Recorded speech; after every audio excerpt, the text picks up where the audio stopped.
मित्रों, सबसे पहले मैं भारत के यशस्वी प्रधानमंत्री श्रीमान नरेंद्र मोदी जी को हृदय से धन्यवाद देना चाहता हूं। हमारी संसद ने नारी शक्ति वंदना बिल पास कर दिया है और सर्वसम्मति से पास हुआ है, ये और प्रसन्नता की बात है। आजादी के अमृत काल में आधी आबादी को पूरा न्याय मिला है। प्रधानमंत्री जी का हृदय से अभिनंदन। भारतीय जनता पार्टी की रीति नीति में महिला सशक्तिकरण सबसे प्राथमिकता पर रहा है। आपको याद होगा, मध्य प्रदेश पहला राज्य था जिसने स्थानीय निकायों के चुनाव में बहन और बेटियों को 50% रिजर्वेशन देने का काम किया था। मध्य प्रदेश पहला राज्य था जिसने सेक्स रेशियो, जो देश में विशेषकर उत्तर और मध्य भारत में गड़बड़ाया था, वो बदलने के लिए बेटी बोझ नहीं वरदान बने, इसके लिए लाडली लक्ष्मी जैसी योजना बनाई। मध्य प्रदेश पहला राज्य था जब हमने तय किया कि पुलिस में भी 30% भर्ती बेटियों की होगी और उसको अब बढ़ा के 35% तक कर रहे हैं। मध्य प्रदेश ऐसा राज्य था कि जिसने महिला के नाम, बहन के नाम अगर संपत्ति खरीदी जाए तो स्टाम्प शुल्क में कटौती का फैसला किया। संबल जैसी योजनाएं बनाई, बेटा बेटी को जन्म देने के पहले 4,000 और जन्म देने के बाद 12,000 रुपया, ताकि घर पर रहकर बहन आराम भी कर सके बेटा बेटी को जन्म देने के बाद। और लाडली, मुख्यमंत्री लाडली बहना योजना 1,32,00,000 बहनों के खाते में पहले 1,000 और अब 1,250 रुपए की राशि डाली जा रही है। ये 3,000 तक जाएगी, ये हमारा संकल्प है। तो हम तो जनता की सेवा के जो काम हमने किए हैं, मैं दोहराना नहीं चाहता। आदरणीय अध्यक्ष जी ने, आदरणीय नरेंद्र सिंह जी ने कई कामों का उल्लेख किया है। उसके कारण हम जनता के बीच जा रहे हैं और जन आशीर्वाद यात्रा निकाल रहे हैं।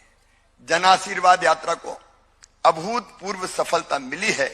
इसके लिए मैं अपने प्रदेश अध्यक्ष श्री विष्णुदत्त शर्मा जी को, उनकी टीम को और लाखों लाख कार्यकर्ताओं को बधाई देता हूं, उनका अभिनंदन करता हूं। जनता का भरपूर आशीर्वाद हमें मिला है। लेकिन कांग्रेस जवाब में निकाल रही है आक्रोश यात्रा। देखो, हमने जितनी यात्राएं निकाली, जन आशीर्वाद यात्रा, एकात्म यात्रा, स्नेह यात्रा, लेकिन कांग्रेस को नाम ही मिला आक्रोश। सुनते ही मन विचलित होने लगता है। और आक्रोश भी प्रकट किसके लिए हो रहा है? कांग्रेस के कार्यकर्ता और नेता आपस में आक्रोश का प्रकटीकरण कर रहे हैं। धक्का, मुक्की, डंडा और पता नहीं एक जगह तो बंदूकें भी निकल गई। अब कमलनाथ जी पहले से जानते थे कि आक्रोश किसके खिलाफ है, तो श्री दिग्विजय सिंह जी का तो पोस्टर से फोटो ही गायब हो गया। आक्रोश यात्रा के पोस्टर से दिग्विजय सिंह जी का फोटो गायब, तो श्री कमलनाथ जी आक्रोश यात्रा ही से गायब है, वो कहीं दिखाई नहीं दे रहे। अब मुझे तो आश्चर्य लगता है कि ऐसी पार्टी जिसका नेता पहिए वाले सूटकेस को सर पे लेके चलता है, उसका भविष्य क्या होगा? आप कल्पना कर सकते हैं, आप अंदाज लगा सकते हैं। मित्रों, कांग्रेस के खिलाफ आक्रोश है इसलिए कि 2003 के पहले अब तक उबर नहीं पाई कांग्रेस। मिस्टर बंटा ढार इसलिए फ्रंट पे नहीं रहा, और कई बार तो वो खुद ही कहते हैं कि मैं जाऊंगा तो वोट नहीं मिलेंगे। ये आक्रोश कांग्रेस के खिलाफ है, जो बदहाली 2003 के पहले की। और जब श्री कमलनाथ जी 2019 में आए, क्या किया उनने? सारी योजनाएं भारतीय जनता पार्टी की सरकार की बंद कर दी थी उनने संबल योजना बंद करने का पाप किया, इसलिए उनके खिलाफ आक्रोश है। उन्होंने हमारे बेटा बेटी से लैपटॉप छीन लिए, जो मैं बच्चों को देता था अगर वो अच्छे नंबर लाते थे 12वीं में, इसलिए उनके खिलाफ आक्रोश है। उनने बैगा, भारिया, सहरिया, जो अत्यंत पिछड़ी जनजाति से मेरी बहनें आती थी, उनको आहार अनुदान के 1,000 रुपया देते थे। कमलनाथ जी ने वो 1,000 रुपया तक उन गरीब बहनों से छीन लिए थे, इसके लिए उनके खिलाफ आक्रोश है। कमलनाथ जी ने कन्याओं की शादी तो की, राशि बढ़ाने की घोषणा भी की, लेकिन शादी होने के बाद, विदाई के बाद साल भर हो गया, कई जगह तो भांजे भांजी भी आ गए, लेकिन कमलनाथ जी का पैसा नहीं गया, इसलिए उनके खिलाफ आक्रोश है। कमलनाथ जी, प्रधानमंत्री श्रीमान नरेंद्र मोदी जी ने जो आवास हमको प्रधानमंत्री आवास योजना के अंतर्गत दिए, उनमें से 2 लाख आपने वापस कर दिए, गरीबों को मकान से वंचित कर दिया। इसलिए कमलनाथ जी और कांग्रेस के खिलाफ आक्रोश है। और केवल इतने ही नहीं है, प्रधानमंत्री किसान सम्मान निधि में कमलनाथ जी आपने किसानों के नाम नहीं भेजे। आपका क्या बिगड़ता था अगर 6,000 रुपया साल किसानों को मिल जाते हैं?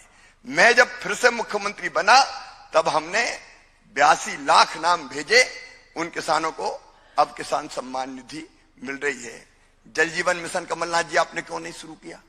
2019 में प्रधानमंत्री श्रीमान नरेंद्र मोदी जी ने जल जीवन मिशन लॉन्च किया था, लेकिन कमलनाथ जी ने हर घर में महिलाओं को, बहनों को पानी बाहर भरने ना जाना पड़े, टोटी वाले नल से पानी मिल जाए, उससे आपने वंचित कर दिया। आपने वादे पूरे नहीं किए, इसलिए आक्रोश है। आपने वचन नहीं निभाए, इसलिए आक्रोश है। हमने जनता की सेवा की तो हमें आशीर्वाद मिल रहा है, और आपने तो इंडी गठबंधन में ऐसे ऐसे लोगों को भर रखा है जो सनातन का अपमान कर रहे हैं। जब सनातन की आलोचना होती है तब आप मौनी बाबा बन जाते हैं, और जब वोट लेना होता है तब कमलनाथ जी आप ढोंगी बाबा बन जाते हैं। एक शब्द क्यों नहीं किया कहा सनातन के अपमान पर? आपके गठबंधन के साथी सनातन धर्म का अपमान कर रहे हैं, रोज गालियां दे रहे हैं, डेंगू मलेरिया वायरस कह रहे हैं, और आप चुपचाप बैठे हुए हैं। याद रखिए कमलनाथ जी, मध्य प्रदेश और हिंदुस्तान की जनता ये सहन नहीं करेगी। आक्रोश का प्रकटीकरण आपके खिलाफ होगा, और आप और आपकी पार्टी कहीं की नहीं रहेगी। बहुत बहुत धन्यवाद।